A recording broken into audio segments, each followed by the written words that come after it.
brother. Assalamu alaikum. Walaikum assalam warahmatullahi wabarakatuh. My question is regarding insurance. Actually, some say the insurance is allowed, some say it's not allowed. Now, I work in a company where by default we get insured, myself, my family, the spouse, etc. And part of the salary is taken in as a premium. So we don't have an option. Now, in case there is a medical requirement, can I avail the benefits of insurance for myself and my family?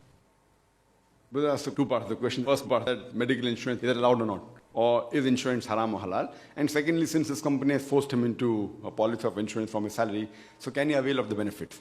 As far as the first question is concerned regarding is insurance allowed or not, per se insurance is not haram. It is mubah, it's optional, it's halal, insurance per se. But because most of the insurance, they involve interest or riba, that's why it becomes haram. So business per se is halal, allowed. But if the business deals with alcohol, it becomes haram. If the business deals with riba, it becomes haram. So similarly, insurance per se is not haram. But because most of the insurance is based on riba, it's connected with interest, therefore it's haram. There are many Islamic insurance companies which I know, in Oman, in Dubai, many. There are many which I'm aware of. So if it's based on the Islamic Sharia guidelines, insurance per se is allowed. But in India also, most of them which I know of, they deal with riba, therefore it becomes haram.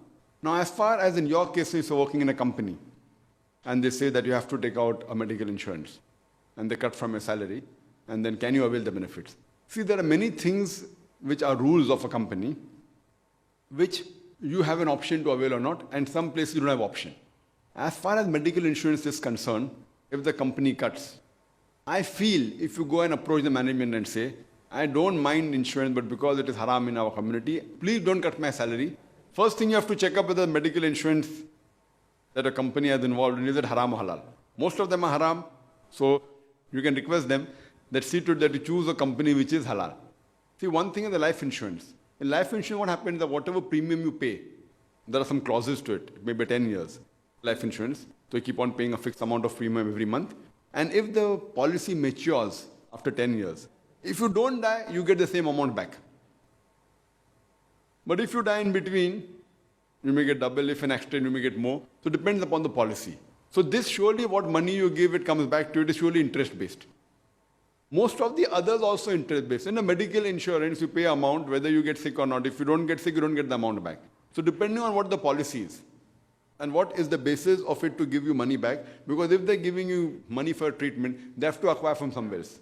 If there's Islamic pooling where you say that everyone gives 1,000 rupees, and if there are hundreds of thousands of people, and if one person gets sick, you give that money, so that becomes halal. But most of the insurance companies don't work like that. They take your money and they invest and they keep it in a bank and they get interest out of it. So it's the money that's taken from you, the premium taken from you, if it is invested in a business which is not haram, then the policy is halal. But most of the insurance company, they keep it in a bank for safety and they take interest which becomes haram. So which medical company has your company taken the insurance off? You have to check up. Most are haram, I know that. I can't say 100%.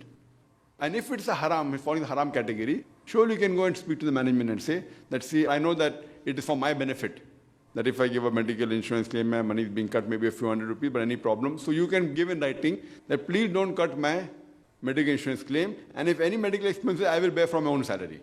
So if you give in writing, I doubt whether any company will object. Now that's the difference, is that people don't go and speak to the management that way. So there's no rule of the government that the company should take medical claim from you. It is the policy of the company. And if you're able to convince to the company, say, this is my religion, it is haram, no Muslim may have come and told them that. So you explain to them, majority, I think, inshallah, most of them will agree with the demand. And there are many such cases which I have guided people in other aspects like offering salah. You go and request, why won't they accept it? But speak in a good way. That if you are taking a few minutes for salah, say, I will work extra for that. See to it that the work is not disturbed. See to it that you get better output. So if performance is good, the company will not mind acceding to your request. But generally, taking an insurance policy of anything which involves the riba is not allowed in Islam. Hope that answers the question.